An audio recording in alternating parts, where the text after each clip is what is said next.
Gdje su jaja?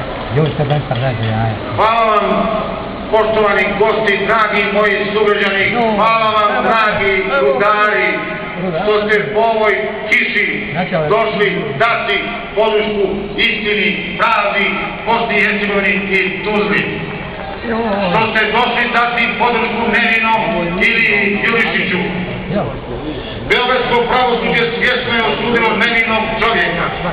Znaju oni da tuzlanski policajci nikoga nisu napali, nego su na legalan način branili svoje živote i živote svojih sugrađana.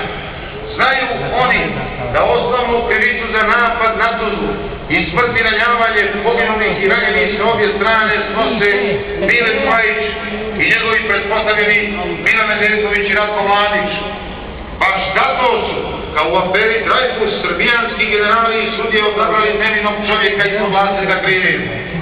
Da bi sačuvali prave krivice od gnjeva zločinca poveli beogradsko pravosuđe, umjesto da izruči ratnog zločinca Ratka Mladića, Međunarodnom sudu u Hagu dovršava njegov posao i nastavlja postavljanje nedužnih građana Bosne i Hercegovine, ovaj puta ne ratom i agresijom, nego drugim sredstvima.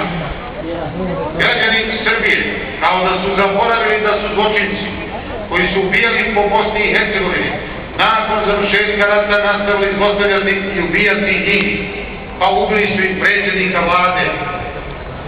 Jer zločinac je zločinac, bez obzira na to kako mu je ime i da li se krije iza imena ove ili one nacije.